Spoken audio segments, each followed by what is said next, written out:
Hi friends, ఈరోజు మనం రీసెంట్గా మలయాళంలో ఒక మంచి థ్రిల్లర్ అండ్ ఫ్యామిలీ డ్రామా కాన్సెప్ట్తో వచ్చిన ఉల్లోలుక్కు మూవీ స్టోరీ ఎక్స్ప్లెయిన్ చేసుకోబోతున్నాం. ఇలాగే మీకు ఇంకా ఏ మూవీ స్టోరీ అయినా ఎక్స్ప్లెనేషన్ కావాలి అంటే ఆ మూవీ నేమ్ అనేది కామెంట్ బాక్స్లో కామెంట్ చేయండి. ఇంకా ఏమాత్రం ఆలస్యం చేయకుండా మూవీలోకి వెళ్ళిపోదాం. మూవీ స్టార్ట్ అవ్వగానే మన మూవీలో మెయిన్ క్యారెక్టర్ అయిన అంజు అనే అమ్మాయిని చూపిస్తారు. అయితే అంజు బట్టల షాప్లో సేల్స్ గర్ల్గా పనిచేస్తూ ఉంటుంది. అలా ఒకరోజు అంజు షాప్లో బిజీగా ఉండగా అదే టైంకి ఆ షాప్కి రాజీవ్ అనే వ్యక్తి చీర కొనడానికి వస్తాడు. అలా అంజు దగ్గరికి వెళ్ళి తనకి చీరలు చూపించమని అడగ్గా అంజు రాజీవ్కి చీరలు చూపిస్తూ, నువ్వు ఇలా ప్రతిరోజు నన్ను చూడ్డానికి షాప్కి వస్తూ ఉంటే నా జాబ్ పోయే ఛాన్స్ ఉంది అనగా, దానికి రాజీవ్ నీకు ఇంతకంటే మంచి జాబ్ దొరుకుతుందిలే అని నవ్వుతాడు. దానికి అంజు కూడా నవ్వుతుంది. ఇక్కడే మనకు తెలిసే ఒక విషయం ఏంటంటే, చాలా కాలం నుండి అంజు అండ్ రాజు ఒకరికొకరు నచ్చి ప్రేమలో ఉంటారు. త్వరలోనే పెళ్లి చేసుకోవాలి అనుకుంటూ ఉంటారు. కానీ రాజీవ్ ఏ జాబ్ చేయకుండా ఖాళీగా ఉంటాడు. అందుకే రాజీవ్ త్వరలోనే ఏదైనా జాబ్లో జాయిన్ అయ్యి అప్పుడు అంజుని పెళ్లి చేసుకుంటా అని చెప్తూ ఉంటాడు. అప్పుడే రాజీవ్ అంజుతో, ఈ రోజు నా మనస్సు ఎందుకో బాలేదు, అందుకే నేను చూస్తే బాధలన్నీ మర్చిపోవచ్చు అని వచ్చాను అని చెప్తాడు. అలా ఇద్దరు మాట్లాడుకుంటారు. సీన్ కట్ చేస్తే అలా కొన్ని రోజులు గడిచిపోతాయి. ఇక్కడే ట్విస్ట్ ఏంటంటే, కొన్ని కారణాల వల్ల అంజుకి థామస్ అనే వ్యక్తితో పెళ్లి అవుతుంది.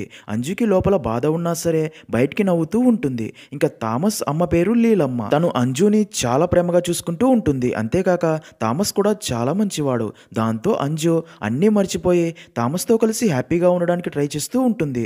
అలా కొన్ని రోజులు అంజు అండ్ థామస్ కలిసి చాలా హ్యాపీగా ఉంటారు. నెక్స్ట్ సీన్లో అలా కొన్ని రోజుల తర్వాత ఒక రోజు అంజు, థామస్ అండ్ లీలమ్మ కలిసి హాస్పిటల్కి వెళ్ళి డాక్టర్ని కలవడానికి వెయిట్ చేస్తూ ఉంటారు. ఎందుకంటే కొన్ని రోజులుగా థామస్ ఆరోగ్యం అస్సలు బాగుండదు. అందుకే ప్రతి వారం హాస్పిటల్కి వచ్చి డాక్టర్ని కలిసి ట్రీట్మెంట్ తీసుకుంటూ మెడిసిన్స్ తీసుకుని వెళ్తూ ఉంటారు. అప్పుడే లీలమ్మ అంజుకి మెడిసిన్స్ రాసిన పేపర్ ఇచ్చి కౌంటర్ దగ్గరికి వెళ్ళి మెడిసిన్స్ తీసుకురమ్మని చెప్పడంతో అంజు మెడిసిన్స్ తీసుకోవడానికి వెళ్తుంది. మరో పక్క లీలమ్మ థామస్ని తీసుకుని డాక్టర్ని కలిసేందుకు రూమ్లోకి వెళ్తుంది. మరో పక్క అంజు మెడిసిన్స్ తీసుకుంటూ ఉండగా అప్పుడే అక్కడికి రాజీవ్ వచ్చి అంజు వెనకాల నిలబడి అంజుని చూసి ఎలా ఉన్నావు అని అడుగుతాడు. అంజు రాజీవ్ని చూసి వారిని తన అత్తయ్య అండ్ భర్త ఎక్కడ చూసేస్తారో అని టెన్షన్ పడుతూ బాగున్నా అని చెప్తుంది. అప్పుడే రాజీవ్ అంజుతో, అంత సడన్గా చెప్పకుండా పెళ్లి చేసుకున్నావు, ఇప్పుడు నిన్ను కలవడం కూడా కుదరదు, కనీసం నీతో అప్పుడప్పుడు ఫోన్లో అయినా మాట్లాడొచ్చా అని అడగ్గా, అది విన్న అంజు ఎలాంటి సమాధానం చెప్పకుండా సైలెంట్గా అక్కడి నుంచి వెళ్ళిపోతుంది. దాంతో రాజీవ్ చాలా ఫీల్ అవుతాడు. అలా ఇంటికి వచ్చాక అంజు రాజీవ్ గురించి ఆలోచిస్తూ మంచానికే పరిమితమైన తన భర్త థామస్కి సపర్యలు చేస్తూ ఉంటుంది. ఇంకా అదే రోజు రాత్రి అంజు అండ్ థామస్ నిద్రపోతూ ఉండగా అర్ధరాత్రి సమయంలో థామస్కి విపరీతమైన తలనొప్పి రావడంతో థామస్ ఆ నొప్పి భరించలేక గట్టిగా అరుస్తాడు. అంతేకాక థామస్కి అప్పుడే ఫిట్స్ కూడా రావడంతో థామస్ పరిస్థితి చూసిన అంజు ఫుల్గా భయపడి తన అత్తయ్యని అక్కడికి పిలవడంతో ఇద్దరూ కలిసి థామస్ని కంట్రోల్ చేసి తనకి మెడిసిన్స్ ఇస్తారు. దాంతో కాసేపటికి థామస్ నార్మల్ అవుతాడు. తన కొడుకు పరిస్థితిని చూసిన లీలమ్మ ఆ రూమ్ నుండి బయటికి వచ్చి చాలా బాధపడుతూ ఏడుస్తుంది. అది చూసిన అంజు లీలమ్మ దగ్గరికి వచ్చి, ఎందుకత్తమ్మ బాధపడుతున్నారని అడగ్గా, దానికి లీలమ్మ, నాకు స్కూల్లో మంచి మార్కులు రావడంతో మెడిసిన్స్ చదవాలి అని ఎంతో ఆశపడ్డాను, కానీ నా పేరెంట్స్ చదువు ఆపించి మరి 19 సంవత్సరాలకే నాకు పెళ్లి చేశారు. 21 సంవత్సరాలకే థామస్ అక్క శబా పుట్టింది. 23 సంవత్సరాలకి థామస్ పుట్టాడు. నా భర్త పిల్లలతో ఈ ఇల్లు చాలా సంతోషంగా ఉండేది. తర్వాత శబా అండ్ థామస్ కాలేజీ చదివేటప్పుడు నా భర్త సడన్గా చనిపోయాడు. తర్వాత ఇద్దరు పిల్లల్ని ఎంతో ప్రేమతో పెంచాను. ఇంకా శబాకి పెళ్లి చేసి పంపాక తన భర్త పిల్లలతో తను బిజీ అయిపోయింది. చివరికి థామస్ అండ్ నేను మాత్రమే ఇంట్లో మిగిలిపోయాం. కానీ ఇప్పుడు థామస్ ఆరోగ్యం కూడా రోజు రోజుకి క్షీణిస్తుంది. ఈ ఇంట్లో ఒంటరిగా మిగిలిపోతానేమో అని భయంగా ఉంది అని చెప్పి చాలా ఎమోషనల్ అవుతుంది. అదంతా విన్న అంజు తన అత్తమ్మని, అలా ఏం జరగదు అని, థామస్కి అంతా నార్మల్ అవుతుందని ధైర్యం చెప్పి ఓదారుస్తుంది. సీన్ కట్ చేస్తే మరుసటి రోజు ఉదయం అంజు థామస్కి ఫుడ్ తినిపించి మెడిసిన్స్ పక్కనే పెట్టి, కాసేపు అయ్యాక అత్తయ్య మీకు మెడిసిన్స్ తినిపిస్తుంది అని, నాకు కొంచెం వర్క్ ఉంది, సిటీకి వెళ్తున్నా, మళ్ళీ సాయంత్రంలోగా తిరిగి వస్తాను అని తన అత్తయ్య కూడా చెప్పి ఇంటి నుంచి వెళ్ళిపోతుంది. అలా అంజు సిటీకి వెళ్ళి ఒక హోటల్ దగ్గర ఎవరి కోసమో వెయిట్ చేస్తూ ఉంటుంది. ఇక్కడే ట్విస్ట్ ఏంటంటే, అప్పుడే అంజు దగ్గరికి తన ఎక్స్ బాయ్ ఫ్రెండ్ అయిన రాజీవ్ వచ్చి అంజుని కలిసి మాట్లాడి తనని బైక్ ఎక్కించుకొని తన రూమ్కి తీసుకుని వెళ్తాడు. ఇక్కడే మనకు తెలిసే ఒక విషయం ఏంటంటే, ఇద్దరి మధ్య అఫేర్ నడుస్తుంది అని. అంజు ఎవరికీ తెలియకుండా అప్పుడప్పుడు ఇలా సిటీకి వచ్చి రాజీవ్ని కలిసి ఇద్దరు కలిసి ఎంజాయ్ చేస్తూ ఉంటారు అని. అలా రాజీవ్ అంజుని తన రూమ్కి తీసుకుని వెళ్తాడు. అలా ఇద్దరు అక్కడే ఇంటిమేట్ కూడా అవుతారు. తర్వాత అలా ఇద్దరు కలిసి చాలాసేపు మాట్లాడుకుంటారు.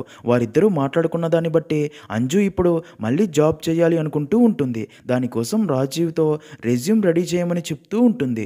అలా అంజు రాజీవ్తో సాయంత్రం దాకా ఉండి ఏమీ జరగనట్టు తిరిగి ఇంటికి చేరుకుంటుంది. నెక్స్ట్ సీన్లో అలా కొన్ని రోజులకి కేరళలో భారీగా వర్షాలు కురవడం స్టార్ట్ అవుతుంది. అలా రోజు వర్షాలు కురుస్తూ ఉండడంతో ఊరు మొత్తం నీటితో నిండిపోతుంది. కొన్ని ప్రాంతాల్లో ఇల్లు పూర్తిగా మునిగిపోగా మరికొన్ని ప్రాంతాల్లో ఇళ్లలోకి నీరు చేరుకుంటూ ఉంటుంది. దాంతో ప్రభుత్వం లోతట్టు ప్రాంతాల ప్రజలకి సహాయక చర్యలు చేపడుతుంది. అదంతా టీవీలో చూస్తున్న లీలమ్మ థామస్తో రోజురోజుకి వర్షాలు అధికంగా పడుతున్నాయి, మనం ఉన్న ప్రాంతం కూడా నీటితో మునిగిపోయే ఛాన్స్ ఉంది, అందుకే మనం కొన్ని రోజులు శబా ఇంటికి వెళ్ళి అక్కడే ఉందామా అని అడగ్గా దానికి థామస్ వద్దమ్మా, ఏం కాదులే ఇక్కడే ఉందాం, మనం తన ఇంటికి వెళ్తే అక్కడి వారికి ఇబ్బంది అంటాడు. అప్పుడే లీలమ్మ అంజుతో థామస్ని మనం మళ్ళీ ఏ డేట్కి హాస్పిటల్కి తీసుకెళ్లాలో కొంచెం క్యాలెండర్లో చూసి చెప్పు అనగా అంజు క్యాలెండర్లో చూసి 2 వారాల తర్వాత మనకి అపాయింట్మెంట్ ఉంది అని చెప్పి ఆ క్యాలెండర్ని అలాగే చూస్తూ డేట్స్ అన్నీ లెక్క పెడుతూ ఉంటుంది. అది గమనించిన లీలమ్మ ఆ క్యాలెండర్ ఇంకా అలాగే చూస్తున్నావేంటి అంజు అని అడగ్గా దానికి అంజు ఏం లేదత్తమ్మా అని చెప్పి తర్వాత వాష్రూమ్లోకి వెళ్ళి ప్రెగ్నెన్సీ టెస్ట్ చెక్ చేసుకోగా రిజల్ట్ పాజిటివ్ వస్తుంది. అంటే అంజు ప్రెగ్నెంట్. దాంతో షాక్ అయిన అంజు వెంటనే ఇంటి నుండి బయటికి వచ్చి రాజీవ్కి ఫోన్ చేసి రాజీవ్ నేను ప్రెగ్నెంట్ అయ్యాను, ఇప్పుడు ఏం చేయాలో నాకు అర్థం కావటం లేదు అని ఫుల్గా టెన్షన్ పడుతుంది. అది విన్న రాజీవ్ నువ్వేం టెన్షన్ పడకు, ఎలాగైనా దీనికి మనం సొల్యూషన్ చూద్దామని నచ్చి చెప్తాడు.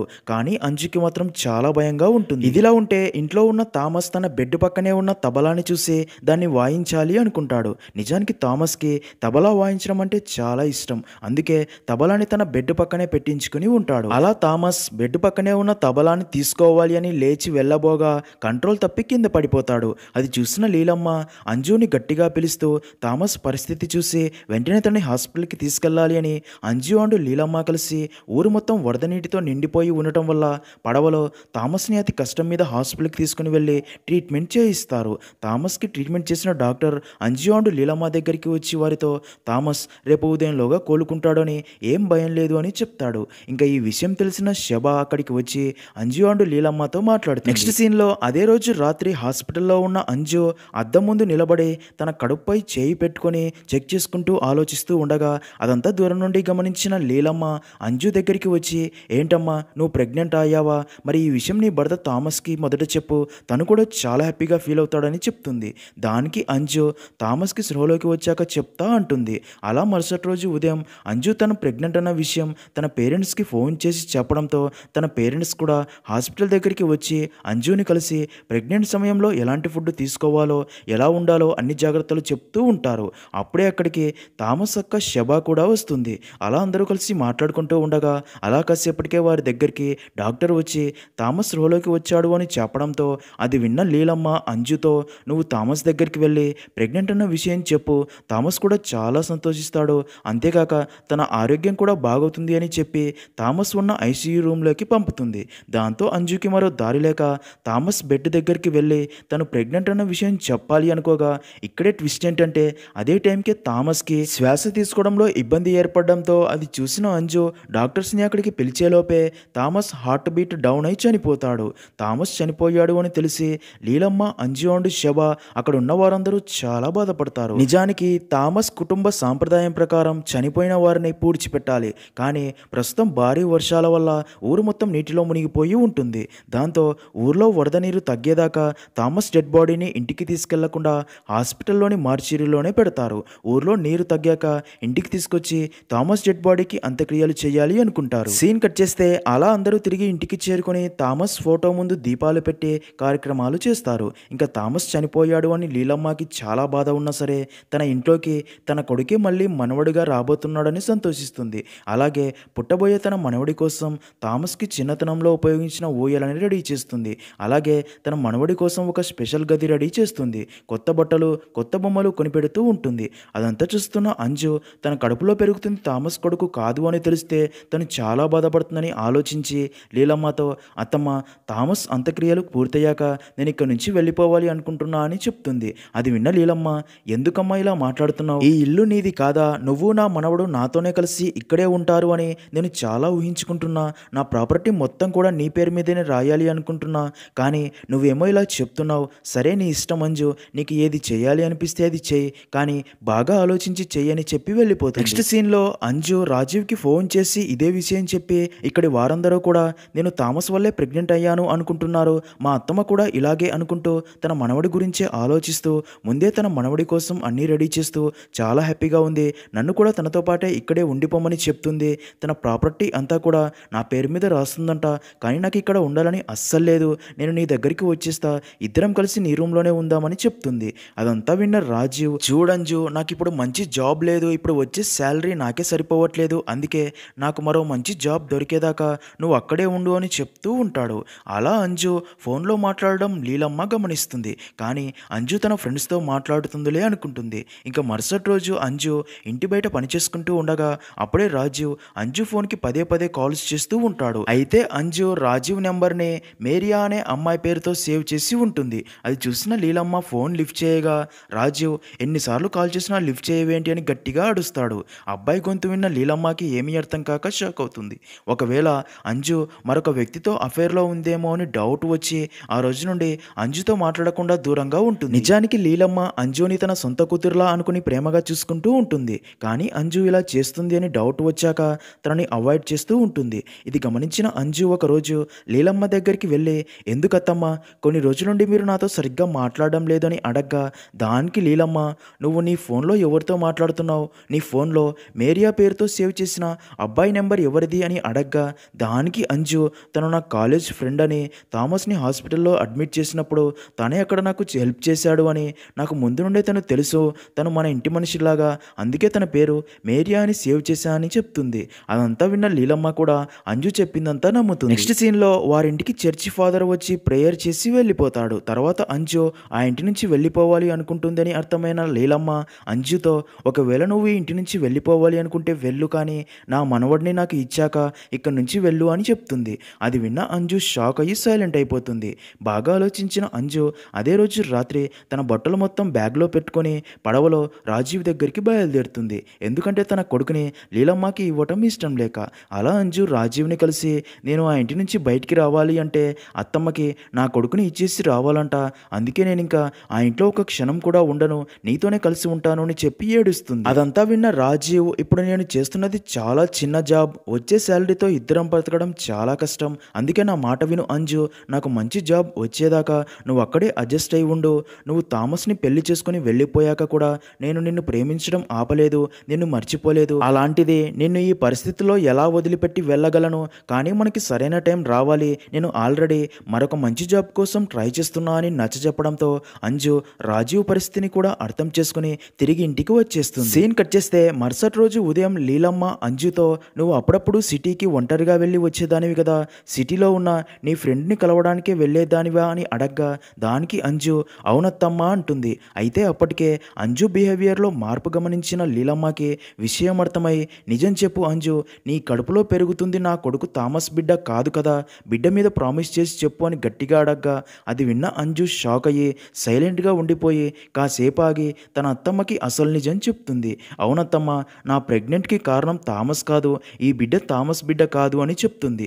అది విన్న లీలమ్మకి మైండ్ బ్లాక్ అయ్యి ఏడుస్తూ నిన్ను నా సొంత కూతురులా చూసుకునేదాన్ని, కానీ నువ్వు ఇలాంటి చండాలమైన పని చేశావంటే నమ్మలేకున్నా అని చెప్పి చాలా ఎమోషనల్ అవుతుంది. అదే టైంకే లీలమ్మ బంధువులు థామస్ డెడ్ బాడీని చూసేందుకు ఇంటి దగ్గరికి చేరుకుంటారు. కానీ డెడ్ బాడీ ఇంకా హాస్పిటల్ మార్చిలోనే ఉంది అని తెలిసి కనీసం థామస్ కొడుకు పెరుగుతున్న తన భార్య అంజునైనా చూసి వెళ్ళాలి అనుకుంటారు. అదే విషయం లీలమ్మకి చెప్పడంతో లీలమ్మ అంజు దగ్గరికి వచ్చి తనని బయటికి వచ్చి వారితో మాట్లాడమని చెప్తుంది. దానికి అంజు బయటికి రాను, మాట్లాడను అంటుంది. లీలమ్మ ఎంత బ్రతిమాలినా సరే అంజు బయటికి రాను అంటుంది. అయితే అదంతా ఇంట్లో ఉన్న అంజు అమ్మ చూసి తన అత్తయ్యతో అంజు ఎందుకు ఇలా ప్రవర్తిస్తుందని అర్థం కాక తర్వాత లీలమ్మ ఇంట్లోకి వచ్చాక అంజు అమ్మ తనతో నీకు నా కూతురికి మధ్య ఏం జరిగింది, అంజు మీతో ఎందుకు అలా ప్రవర్తిస్తుందని గట్టిగా అడగ్గా లీలమ్మకి మరో దారి లేక అసలు నిజం అంజు అమ్మకి చెప్తుంది. అదంతా విన్న అంజు అమ్మ షాక్ అయ్యి అదే విషయం అంజు ఫాదర్కి చెప్తుంది. అది విన్న అంజు ఫాదర్కి అంజు మీద చాలా కోపం వచ్చి అంజుని కొడుతూ నువ్వు ఇంకా బికారి వెధవని మర్చిపోలేదా, ఇంకా తనని కలుస్తున్నావా అని బాగా తిడుతూ ఉండగా అదే టైంకే రాజీవ్ అంజుకి ఫోన్ చేస్తాడు. రాజీవ్ కాల్ చేయడం చూసిన అంజు ఫాదర్ కాల్ లిఫ్ట్ చేసి, నీకు సిగ్గు లేదారా, ఒక పెళ్ళైన అమ్మాయి వెంటపడుతూ తనకి ఫోన్ చేస్తున్నావు, ఇంకోసారి ఫోన్ చేస్తే నరికేస్తా అని బాగా తిట్టి కాల్ కట్ చేసి అంజు ఫోన్ని తన దగ్గరే పెట్టుకుంటాడు. అలాగే అంజుని కూడా తిడుతూ, వాడెలా నచ్చాడే నీకు, వాడికి ఒక మంచి ఉద్యోగం లేదు, అలాంటి వాడు నిన్ను ఎలా చూసుకుంటాడో, అందరి అబ్బాయిలాగే వాడు కూడా నిన్ను మోసం చేయడానికే ప్రేమ అని నటిస్తున్నాడు అంటాడు. అదంతా విన్న అంజు ఏడుస్తూ, పెళ్లికి ముందే మీకు నా ప్రేమ గురించి చెప్పాను, కానీ మీరు నా గురించి ఆలోచించకుండా నన్ను బలవంతంగా థామస్కి ఇచ్చి పెళ్లి చేశారు, ఇప్పుడు చూడండి మీరు చేసిన పనికి నా జీవితం నాశనమైంది అని చెప్పి ఏడుస్తుంది. నిజానికి రాజీవ్ ఒక హిందూ, అంజు క్రిస్టియన్. అంజు తన ప్రేమ విషయం చెప్పినప్పుడే రాజీవ్ హిందూ అని తెలిసిన అంజు పేరెంట్స్ పెళ్లి చేస్తే తమ పరువంతా పోతుందని అంజుని బలవంతంగా థామస్కి ఇచ్చి పెళ్లి చేసి ఉంటారు. అలా అంజు చేసిన పనికి తన పేరెంట్స్ తిడుతూ ఉండగా అదే టైంకి అక్కడికి వచ్చిన థామస్ అక్క షబాకి విషయం తెలిసి అంజు ఫాదర్తో, మీ అమ్మాయి ఒకరిని ప్రేమిస్తూ తనతో ఉంది అని తెలిసాక కూడా మీ కూతురిని మా అన్నయ్యకి ఇచ్చి పెళ్లి చేసి మోసం చేశారని, అంత్యక్రియలు అయిపోయాక మీ అంతు చూస్తా అని కోపడి తిడుతుంది.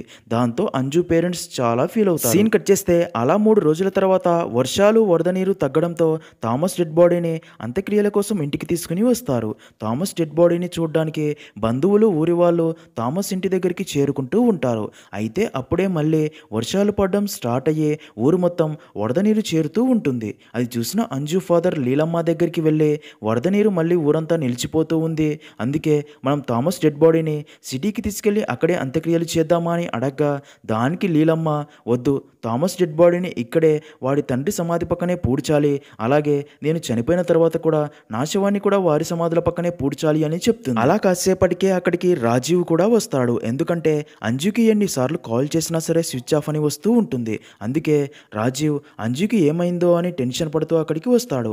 అయితే రాజీవ్ తనని ఎవరూ చూడకుండా తన రూమ్లో ఉన్న అంజుని కలిసి తన ఫోన్ గురించి అడగ్గా, దానికి అంజు జరిగిందంతా చెప్పి, నా ఫోన్ ఇప్పుడు మా నాన్న దగ్గర ఉంది అని, ఇప్పుడు ఇక్కడ మా నాన్న నిన్ను చూస్తే చాలా ప్రమాదం, ఈ అంత్యక్రియలు పూర్తయిన తర్వాత నేనే వచ్చి నిన్ను కలుస్తా అని రాజీవ్కి చెప్పి అక్కడి నుంచి పంపుతుంది. నెక్స్ట్ సీన్లో అంజు ఇంట్లో పని చేసుకుంటూ ఉండగా అంజుకి కొన్ని సంఘటనలు గుర్తొస్తాయి. అవేంటంటే, థామస్ని తీసుకుని అంజు అండ్ లీలమ్మ హాస్పిటల్కి వెళ్ళినప్పుడు థామస్ని డాక్టర్ రూమ్లోకి తీసుకెళ్లే ముందు లీలమ్మ అంజుని కావాలనే మెడిసిన్స్ తీసుకురమ్మని పంపి, అంజు మెడిసిన్స్ కోసం వెళ్ళగానే లీలమ్మ థామస్ని డాక్టర్ రూమ్లోకి తీసుకెళ్ళి ఉంటుంది. ఇంకా అలాగే ఒకరోజు అంజు బీరువాలో తన సర్టిఫికెట్స్ కోసం వెతుకుతూ ఉండగా అక్కడే ఉన్న ఒక ఫైల్ తీసుకొని చూడబోతుంది.